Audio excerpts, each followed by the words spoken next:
Jua-jua, shalom, salam sejahtera Tuhan menyertai kita sekalian.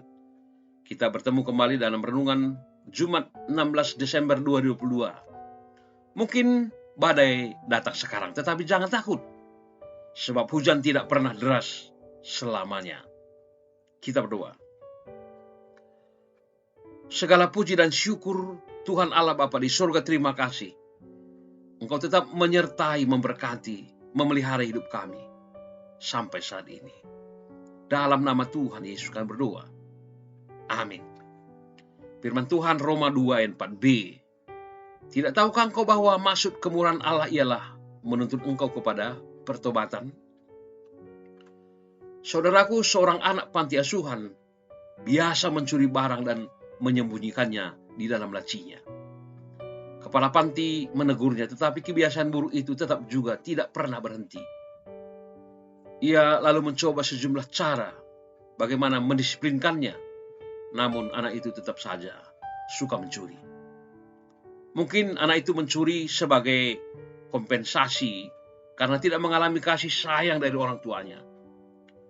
Maka kepala panti itu melakukan dengan mencurahkan kasih sayang kepadanya.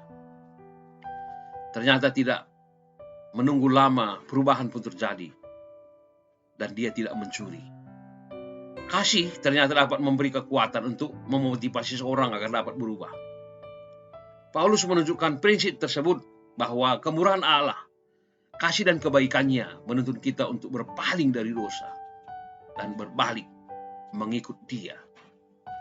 Dosa terjadi ketika manusia meragukan kebaikan Allah. Karena itu Paulus mendorong jemaat di Roma untuk mengetahui kemurahannya, kebesarannya, dan kelapangan hatinya. Mengetahui dengan sungguh-sungguh berartinya bahwa jemaat itu tidak dipaksa ataupun diseret, melainkan menuntunnya dengan penuh dengan lemah lembut. Kasih Tuhan itu indah dan dapat memulihkan segalanya. Dalam firman Tuhan hari ini, sekalipun banyak menyalahkan Tuhan, namun kasih Allah yang besar dan tidak terbatas itu selalu hadir dalam hidup kita. Saudara, dalam nama Tuhan, jika saat ini mungkin kita sedang memusuhi ataupun dimusuhi orang, selesaikanlah semuanya dengan kasih Tuhan. Rasakan betapa kasih itu membebaskan belenggu yang mengikat kita selama ini. Ingatlah, Tuhan Yesus memberikan perintah kepada kita agar hidup saling mengasihi, sama seperti Dia telah mengasihi kita. Demikian pula kita harus saling mengasihi. Mengasihi orang lain selalu identik dengan tindakan memberi dan berkorban. Tuhan Yesus telah membuktikan betapa Ia mengasihi kita dengan mengorbankan dirinya di atas kayu salib. Kasih yang diajarkan oleh Tuhan Yesus bukan hanya sebuah tindakan kasih karena orang mengasihi kita, tetapi kita juga harus mengasihi orang yang membenci kita.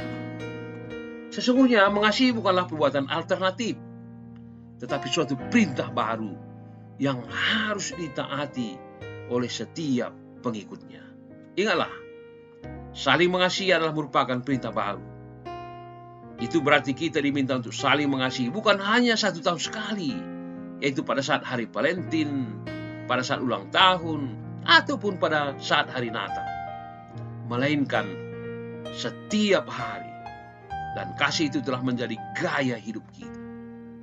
Saling mengasihi merupakan perintah yang aktual dan berlaku sepanjang zaman. Tuhan selalu punya cara agar kita dapat saling mengasihi. Maka marilah kita hidup saling mengasihi dengan tetap hidup di dalam kasih Allah itu sendiri di tengah-tengah dunia ini. Tuhan menyertai dan memberkati. Amin. Nyanyian kita mengasihi lebih sungguh. Jua-jua, salam sehat. Tuhan Yesus memberkati.